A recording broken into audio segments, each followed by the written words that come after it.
Bismillahirrahmanirrahim. Assalamualaikum warahmatullahi wabarakatuh.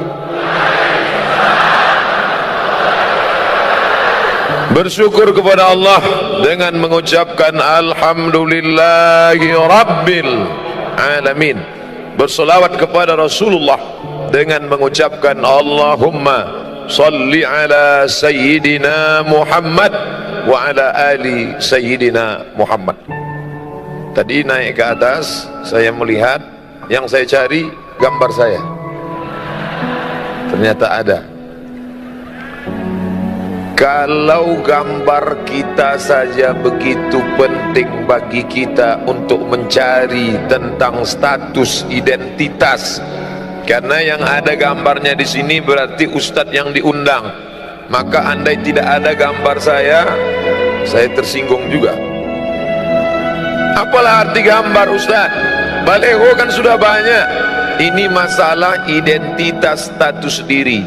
Padahal saya di sini tegak hanya 30 menit, tapi penting untuk tahu saya ini siapa, kita ini dari mana, akan kemana, di sini untuk apa, di sini berapa lama, harus tahu. Bayangkan nanti begitu kita di akhirat ternyata tempatnya tidak ada. Jadi mau booking tempat, disinilah tempatnya. Di alam yang tidak disuruh untuk lain kecuali untuk beramal. Alladzi khalaqal mauta, Allah yang menciptakan mati. Wal hayata, Allah yang menciptakan hidup. Untuk apa Allah ciptakan hidup dan mati? Yang tidur dengan kita tadi malam sama-sama tidur, tidak semuanya bangun pagi ini. Ada yang dibangunkan oleh istrinya, Mas bangun, kita mau lari pagi. Ternyata dokter dipanggil memeriksa leher, tidak lagi ada nafas, hembusan angin tidak lagi ada, denyut nadi tidak lagi ada. Jadi gimana Bu dokter? Bungkus kain kafan sudah siap, rumah yang besar tinggal tak lagi bermakna. Maka ketika kita hidup sampai pagi ini semua adalah nikmat besar.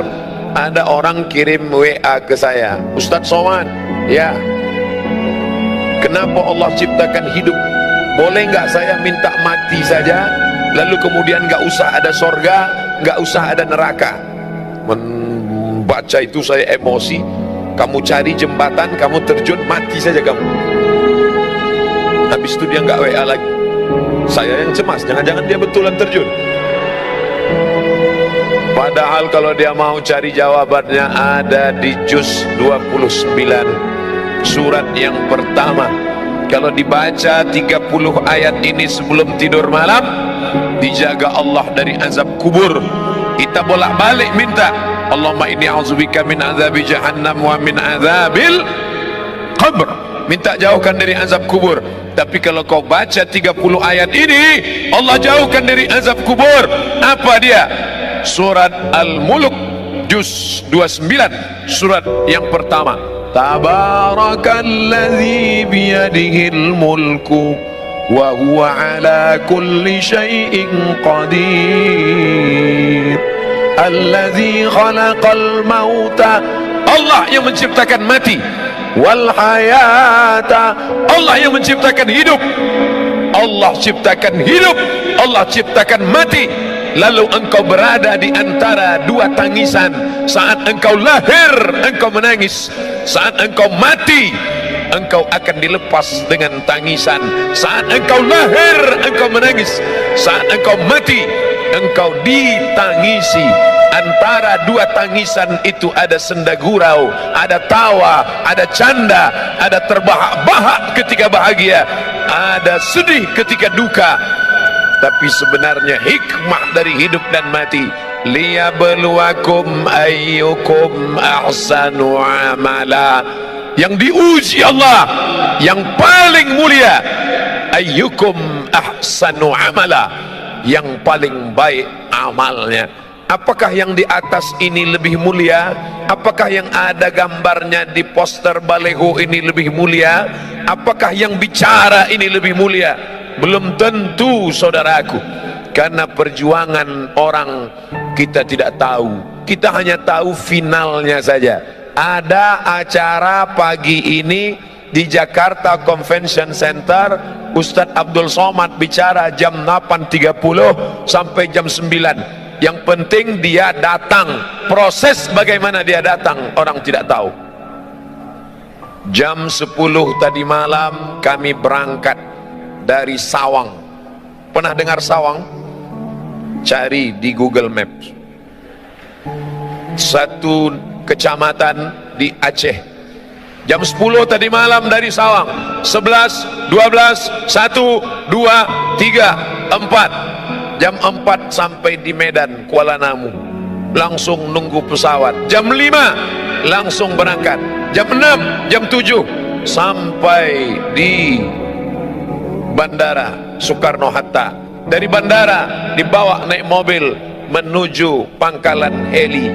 Dari sana kami kemudian naik helikopter sampai kemari. Saya cuma mau ngasih tahu aja, tadi habis naik heli. Perjalanan panjang.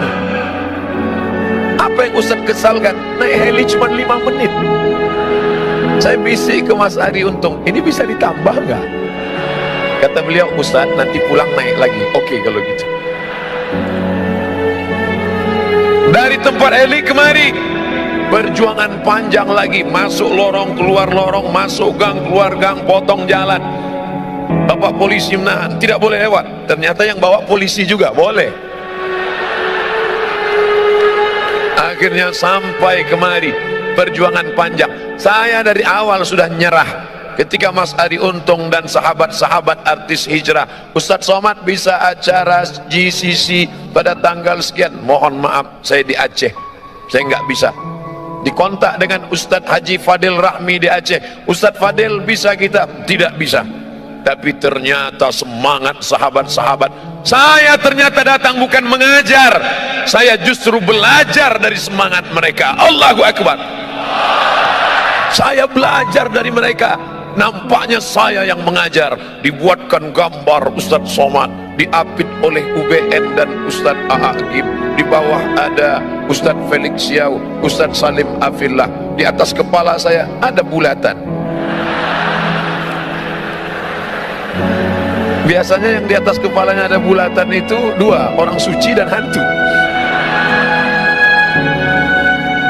Yang tampil ke depan Ustadz Somad, tegak berdiri, ceramah, lantang, assalamualaikum. Foto lah. Tapi ternyata di balik itu ada manusia-manusia yang luar biasa. Kita belajar dari mereka. Belajar di buku biasa, belajar di kertas biasa. Tapi Nabi mengajarkan, man salaka tariqan, siapa yang melewati suatu jalan, yaltamisu fihi ilman, di jalan itu dia mengambil ilmu. Ilmu bukan cuma di perpustakaan, ilmu bukan cuma dalam ayat-ayat, ilmu bukan cuma yang tersurat, tapi ada yang tersirat dalam persahabatan, dalam pertemanan. Ada ilmu yang banyak saya dapat dari mereka. Sahhalallahu lahu bihi tariqan ilal jannah, Allah mudahkan jalan menuju surga. Dan semua yang hadir ini mendapatkan pahala jihad. Man kharaja, siapa yang keluar rumah fi talabil ilmi, untuk mencari ilmu dengan niat tidak lain. Kita bukan orang partai, kita bukan orang ormas, kita tidak ada kepentingan politik, kita bukan bisnismen. Semuanya hanya melangkahkan kaki. Bismillahi tawakkaltu ala Allah, la haula wala quwata illa billah. Langkahkan kaki, semuanya mendapatkan pahala jihad fi sabilillah. Amin. Tapi selesai acara langsung pulang. Jangan nanti sampai jam 2 malam nggak pulang. Istrinya nelpon, Mas di mana? Jihad. Saudara yang dimuliakan Allah Subhanahu wa taala, pelajaran pertama yang ingin saya sampaikan, mari kita melihat proses, jangan hanya melihat hasilnya. Hasilnya tablik akbar, hasilnya pengajian, tapi proses di belakang ini luar biasa. Saya ketika itu mau berangkat ke Mesir tahun 1998. 20 tahun yang lalu. Beberapa anak yang bukan dari Jakarta, pelatihan di Jakarta, anak Jakarta, Bogor, Tangerang, Bekasi, hari libur mereka pulang ketemu orang tua. Kami yang dari Riau, dari Aceh, dari Madura, dari Jawa, dari Kalimantan, dari Sulawesi, enggak pulang karena ongkos mahal. Jadi kami jalan-jalan. Ayo kita jalan-jalan yuk. Ayo. Kamu pernah di Jakarta? Enggak, baru sekali. Kalau gitu kita naik Metro Mini aja. Kami pun jalan. Turunnya di mana? Nanti kalau ada tulisan plaza kita turun. Turun di Plaza Jakarta. Kami sangka mall. Sampai ke dalam kantor banyak. Teman saya duduk. Waktu kami sedang keliling, teman saya satu orang duduk di kursi. Dia duduk lama di kursi. Terus saya heran, ente ngapain duduk di sini? Terus dia nunjuk. Ada apa? 15 juta. Ada kursi harga 15 juta. Terus ngapain kamu duduk? Kita nggak punya, paling nggak seumur hidup pernah duduk sekali aja. Semua orang ingin duduk di kursi kayu jati, ukiran indah, dipajang di Plaza Jakarta. Harganya 15 juta tahun itu. 1998, 20 tahun yang lalu. Orang hanya tahu hasilnya, finishnya, finalnya, bahwa dia kursi mahal. Tapi orang tidak pernah tahu proses dia menjadi kursi yang mahal, bahwa dia berasal dari Nun, hutan pedalaman Jawa.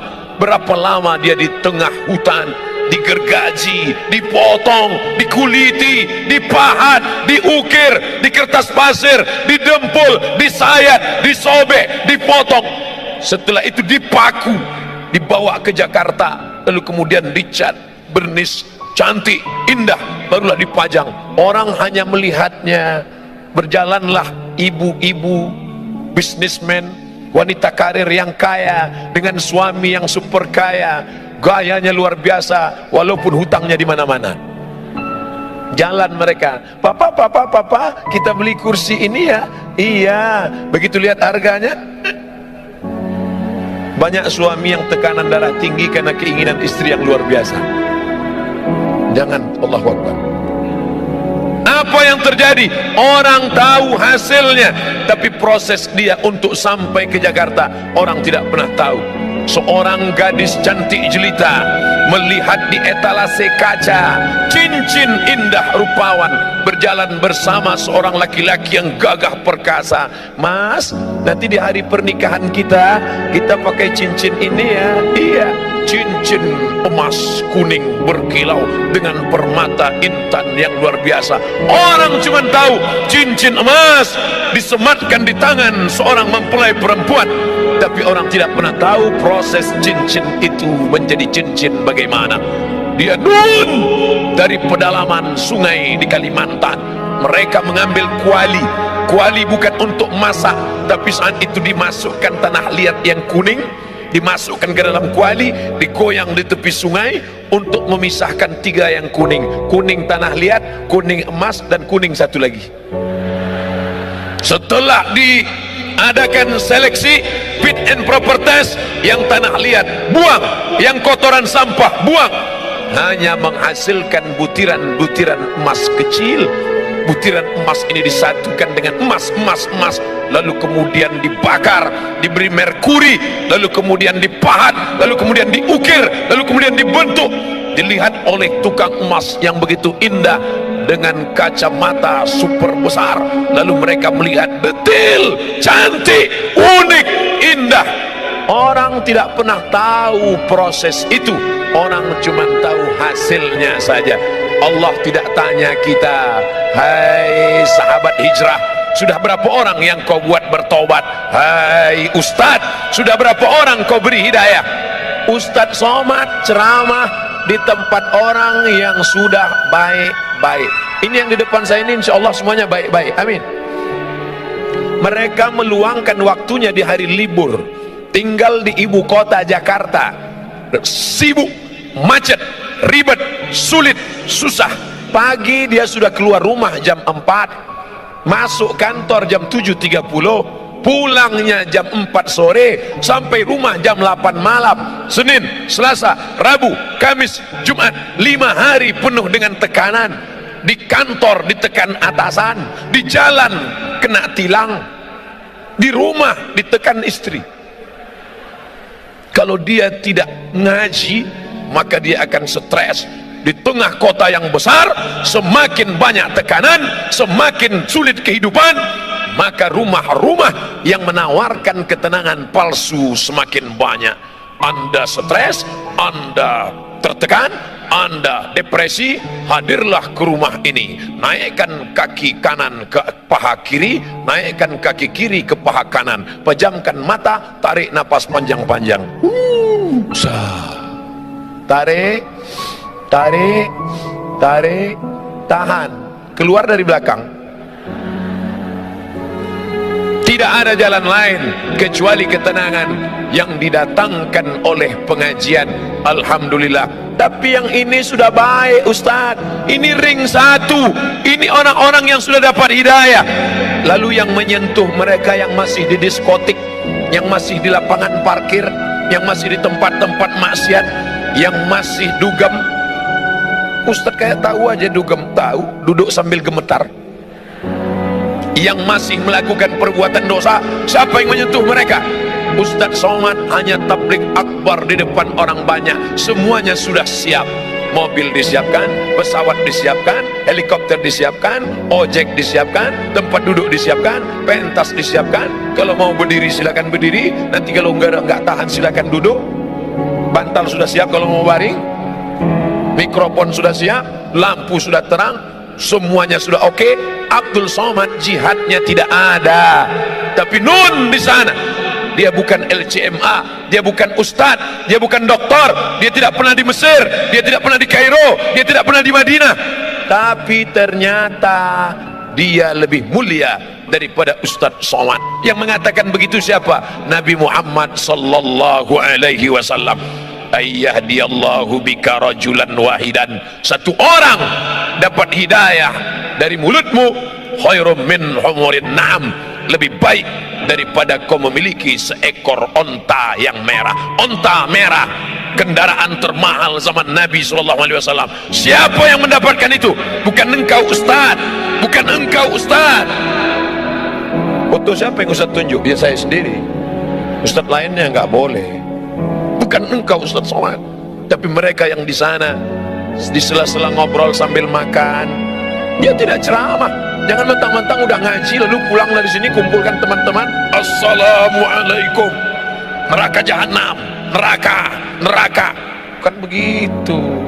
Sambil ngobrol, bro, kita ini udah lama kenal ya. Iya. Kerja kita gini terus ya. Iya. Kerja, pulang makan tidur, pulang, dapat rumah pribadi, mobil pribadi, rumah pribadi, kebun pribadi, bini pribadi. Terus habis ini kita mau kemana ya? Hidup ini mau kemana ya? Kita sudah buat apa ya? Masa hidup kita gini-gini terus? Makan, tidur, nikah, punya anak, punya rumah. Makan, tidur. Apa beda kita dengan ikan mas koki dalam akuarium?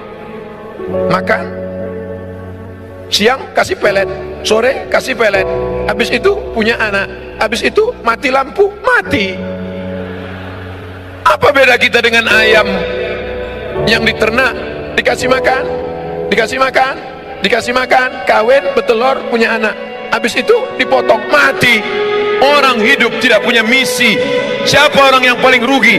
Pernah hidup di atas muka bumi Allah, bernafas dengan paru-paru titipan Allah, dengan udara dari Allah, buah pinggang pinjaman dari Allah, tapi tak pernah mengajak orang ke jalan Allah. Mengajak bukan mengejek, merangkul bukan memukul. Saya tahu paham masih ada yang belum pakai jilbab utuh, masih pakai jilbab pasrah tapi tak rela. Ustadz Somad siapa? Buya Hamka, Haji Abdul Malik Karim Amrullah. Doktornya 3 dari Al Azhar Kairo, doktor. Dari Universitas Sutomo Beragama, doktor. Dari Universiti Kebangsaan Malaysia, doktor. 3 doktornya. Saya sakit hati dengan Buya Hamka. Saya 4 tahun di Mesir, Al-Azhar cuman ngasih LC, lagi cemas. Buya Hamka nggak pernah di Mesir, tidak pernah kuliah di Al-Azhar. Al-Azhar yang mengundang dia. Buya Hamka datang ke Jakarta, langsung dikasih doktor honoris causa. Hamka luar biasa. Ketika Buya Hamka pengajian di Bandung, ada seorang perempuan tidak pakai jilbab, kukunya panjang, kuteknya tebal. Selesai pengajian, perempuan itu mendekat. Buya, ya, saya masih begini penampilan saya, boleh saya ngaji? Silakan. Gimana pendapat Buya? Anakku, nanti kalau imanmu menebal, kutekmu akan menipis. Lembut tapi sampai ke sanubari. Kalau imanmu menebal, kutekmu akan menipis.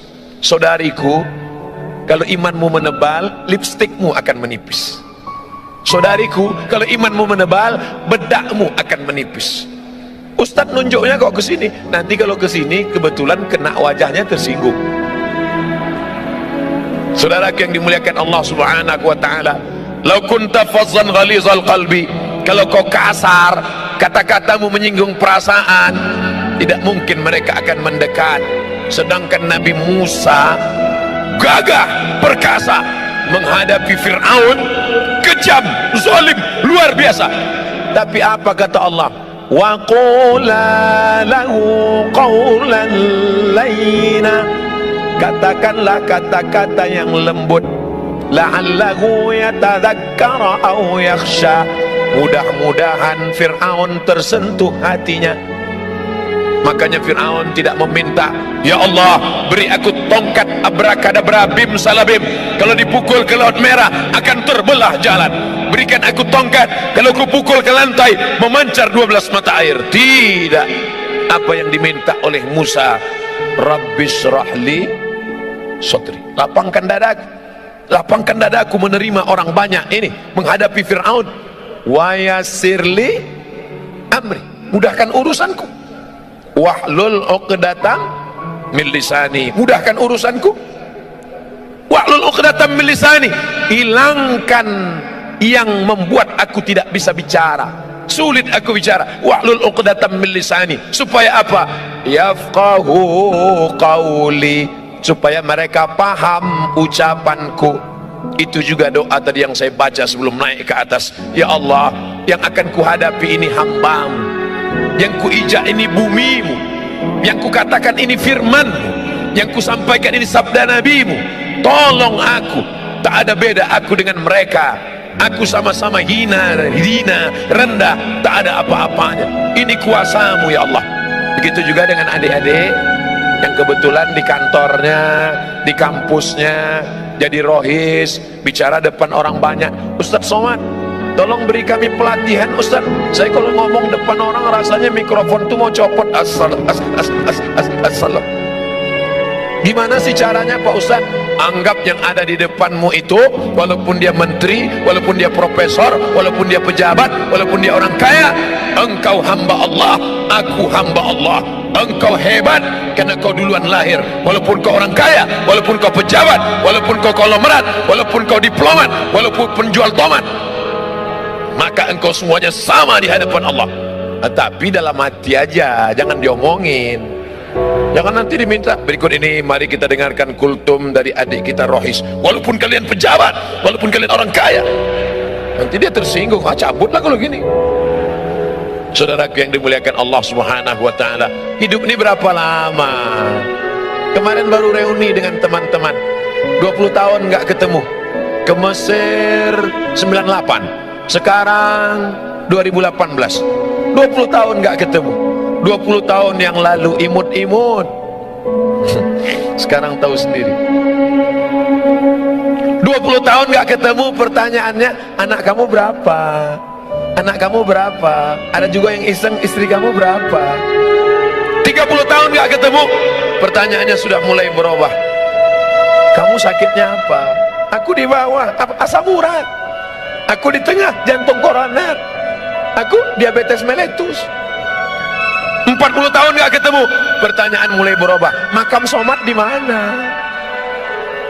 50 tahun nggak ketemu, pertanyaan mulai berubah, ente pakai pempes merek apa? Hidup ini tidak lama saudaraku. Makanya kalau ada tetangga kita, teman kita, kawan kita gayanya sombong, sabar, nggak lama lagi mati.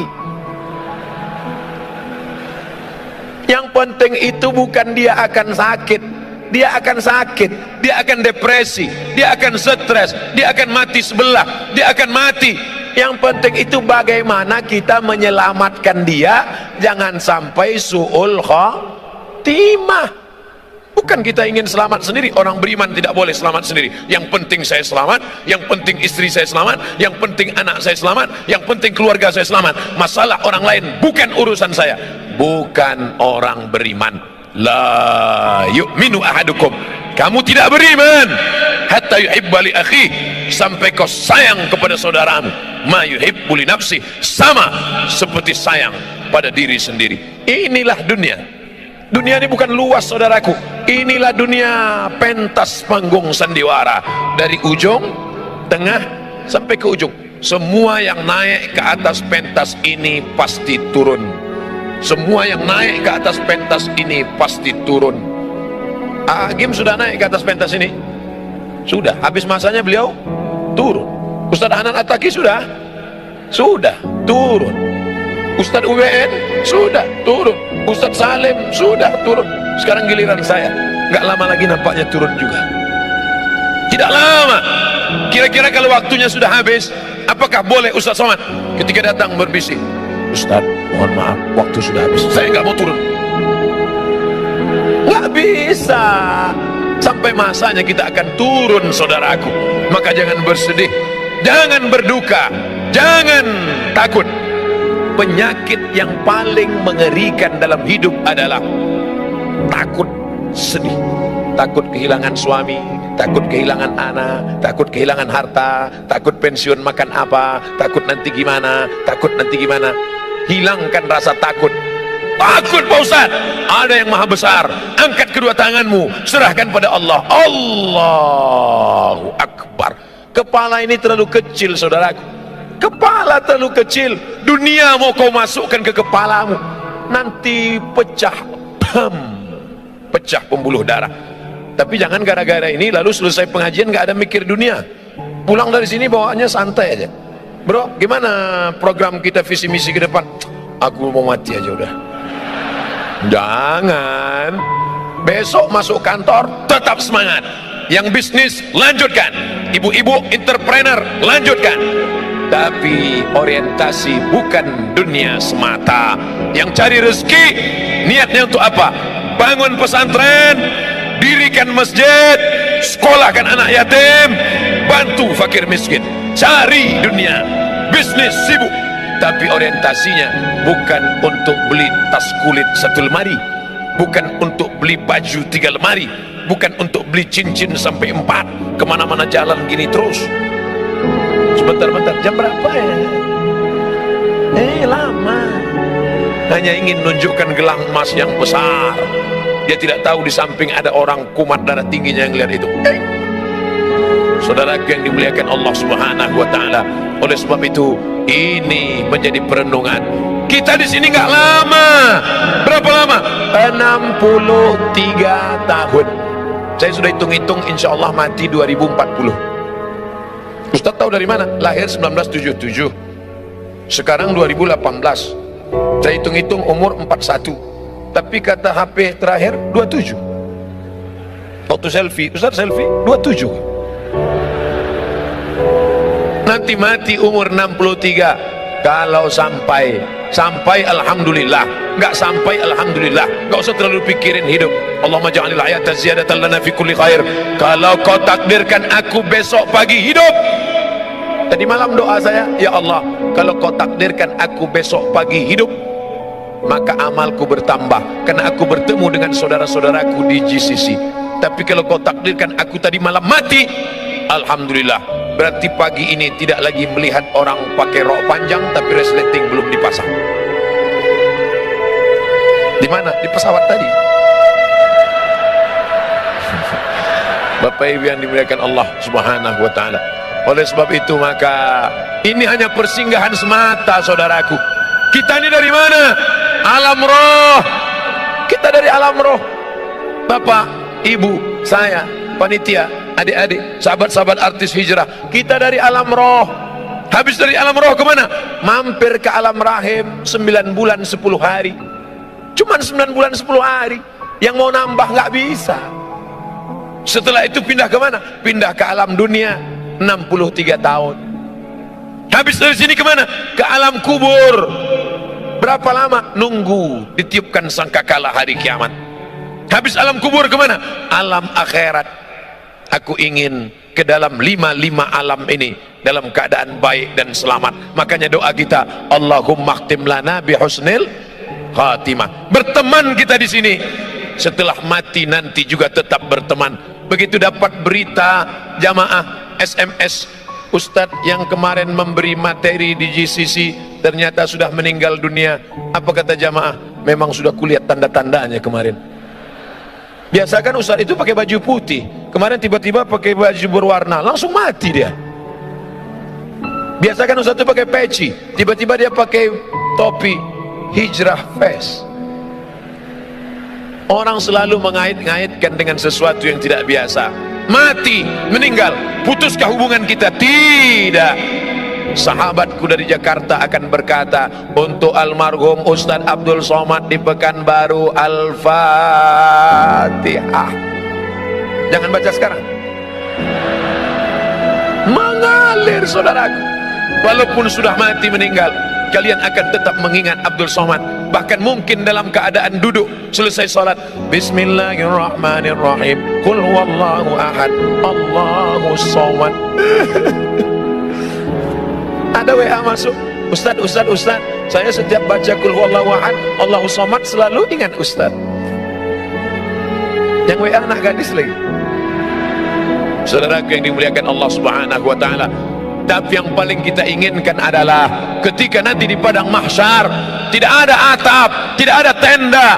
Saat itu Allah mencari ainal muta'abbuna bi jalali, mana yang dulu di dunia berkasih sayang karena aku, yang dulu berteman karena aku, yang dulu bersahabat karena aku. Azilluhum tahta zilli, aku mau beri mereka naungan, mau beri mereka atap, mau beri mereka tenda. Pada hari itu tidak ada naungan kecuali naungan aku.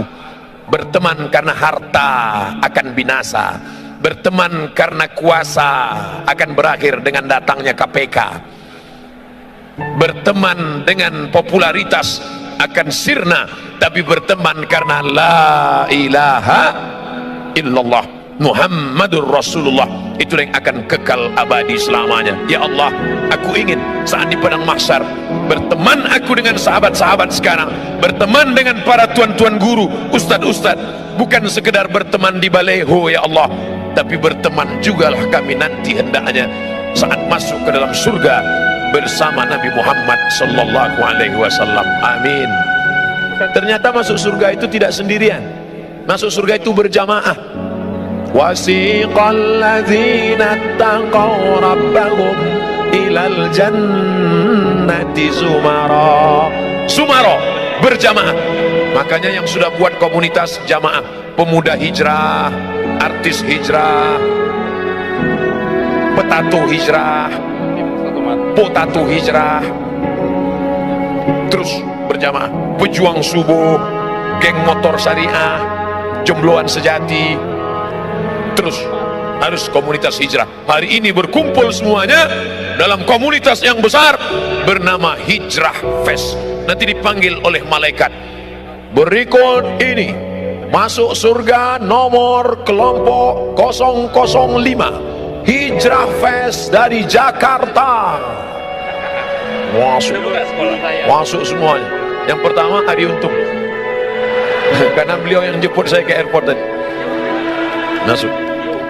Pas masuk semua komunitasnya, panitia, kameramen, security, semuanya masuk. Ustadz Somad ada di belakang. Ditanya sama malaikat, ini Hijrah Fest? Enggak, karena enggak ada di dalam daftar, karena kemarin ngaku enggak bisa, jadi enggak ada dalam daftar namanya. Ini kok bisa masuk sini? Ternyata ada ceramah 30 menit. Masuk. Itulah gunanya kita menggabungkan diri dengan orang-orang soleh, orang-orang baik. Mudah-mudahan pertemuan kita ini bertemu di dunia, bersahabat di dunia, sampai mati tetap berkirim doa, dan sampai masuk ke dalam surga tetap bersama. Wa adkhilnal jannata ma'al abrar, masukkan kami ke dalam surgamu ya Allah bersama orang-orang yang baik, ma'al habibil mustafa al-mukhtar, bersama Muhammad sallallahu alaihi wasallam. Ala hazihi niyah wa kulli niyatin salihah. Al-Fatihah. A'udzu billahi minasy syaithanir rajim. Bismillahirrahmanirrahim. Alhamdulillahi rabbil alamin. Ar-Rahmanir Rahim. Maliki yaumiddin. Iyyaka na'budu wa iyyaka nasta'in. Ihdinas siratal mustaqim. Siratal ladzina an'amta 'alaihim ghairil maghdubi 'alaihim waladdallin. Amin. La tada' lana dzamban illa ghafartah, segala dosa-dosa kami di masa lalu ampunkan ya Allah. Wala aiban illa satartah, segala aib cacat kami tutupi ya Allah. Wala dainan illa qadaitah, hutang piutang kami lepaskan kami dari riba ya Allah. Wala maridan illa syafaitah, ada di antara kami yang kau uji dengan penyakit, sabarkan dia, angkat penyakitnya, sembuhkan, sehatkan ya Allah. Wala mayyitan illa rahimta, yang sudah meninggal dunia lapangkan kuburnya ya Allah. Wala aziban illa zawajta, yang lajang, yang gadis ingin menikah, mudahkan jodohnya, temukan dengan orang baik-baik yang amanah ya Allah. Wala raghiban illa anjabta, yang ingin punya anak, berikan anak yang saleh dan salihah ya Allah. Rabbana ighfir lana dzunubana, ampunkan dosa kami, wali abaina, ayah kami, melepuh kulitnya mencarikan makan sekolah kami, tak dapat kami balas, belum bisa kami membahagiakannya ya Allah. Wali ummahatina, ibu kami, berapa kali dia tidak jadi solat tahajud malam karena kami merengek sampai pagi. Berapa kali dia diusir dari majelis yang ramai karena kami menangis, membuat dia malu, hilang raut wajahnya di depan orang banyak. Berapa kali dia tidak jadi solat duha karena kami kencing di kainnya, tak dapat kami balas budi baiknya. Andai kami kaya, bisa kami bawa dia haji umroh ke Baitullah, tapi itu pun tidak dapat menebus satu kali pekikan teriakannya saat melahirkan kami. Meregang nyawa dia melahirkan kami ya Allah. Andai dia masih hidup, pulang dari sini kami peluk tubuhnya, kami cium tangannya, kulitnya yang rapuh, rambutnya yang sudah memutih. Andai dia masih hidup, dapat kami belikan makanan yang enak, pakaian yang cantik dan bagus untuk menyenangkan hatinya. Tapi sebagiannya sudah meninggalkan kami ya Allah. Kami hanya dapat berkata, Rabbana ighfir lana dzunubana wali walidaina warhamhuma kama rabbayana shaghira. Orang yang bersama dengan kami, sahabat kami yang pernah menunjukkan jalan baik pada kami, dia bukan ustadz, dia bukan ulama, dia manusia biasa, tapi kata-katanya menyentuh hati kami sehingga kami dapat hidayah. Tak dapat kami balas kebaikannya, murahkan rezekinya, lapangkan hidupnya, jadikan anak-anaknya soleh dan solihah ya Allah. Guru-guru kami yang sudah mengajar umat, tetes peluh keringat dan air mata, bahkan bersimbah darah, sebenarnya mereka sakit, tapi mereka tak pernah mengaku sakit. Mereka tetap tersenyum di depan umat walaupun hatinya susah dengan kehidupan, tapi mereka tak pernah mengeluh. Mereka hanya bercerita dalam simpuh sujud di tengah malam saat bersujud padamu. Dia berkata, ilaika asfu dha'fa quwwati, kepada engkau aku mengadukan kelemahanku, wa qillata hilati, ketidakberdayaanku, wa hawani bainan nas, kehinaanku di hadapan manusia. Mereka tak pernah menunjukkan dirinya lemah. Mereka berkata Allahu Akbar, berteriak mereka Allahu Akbar, hanya supaya umat ini kuat, hanya supaya umat ini bersatu. Panjangkan umur guru-guru kami, sehatkan badan mereka, jadikan keluarga mereka yang baik-baik. Anak-anak kami ya Allah, godaannya begitu berat, narkoba, pergaulan bebas, zina, LGBT, luar biasa bully untuk mereka di internet. kuatkan hati mereka. Ya muqallibal qulub, wahai engkau yang membolak-balikkan hati, tsabbit qulubana, kokohkan hati anak-anak kami, sahabat-sahabat kami, sahabat-sahabat hijrah, sahabat-sahabat kami yang sudah dapat hidayah. Jangan sampai kembali kepada masa lalu yang silam gelap. Tunjukkan kebenaran ya Allah. Allahumma rzuqna imaman adila, berikan kami pemimpin yang adil. Rabbana atina fid dunya hasanah wa fil akhirati hasanah. Allahumma ja'al akhir kalamina, jadikan akhir kalam kami ketika ajal kami tiba, yang terakhir keluar dari mulut kami la ilaha illallah Muhammad Rasulullah sallallahu alaihi wasallam. Rabbana atina fid dunya hasanah wa fil akhirati hasanah wa qina adzabannar. Wa sallallahu ala sayyidina wa maulana Muhammad wa ala alihi wa sahbihi wasallam. Walhamdulillahi rabbil alamin. Terima kasih segala perhatian. Mohon maaf segala kesilapan dan kekhilafan. Mohon maaf, mohon izin karena 9.15 kami langsung ke airport dan langsung terbang ke Aceh melanjutkan safari dakwah di Aceh sampai esok hari. Terima kasih. Wassalamualaikum warahmatullahi wabarakatuh. Waalaikumsalam warahmatullahi wabarakatuh.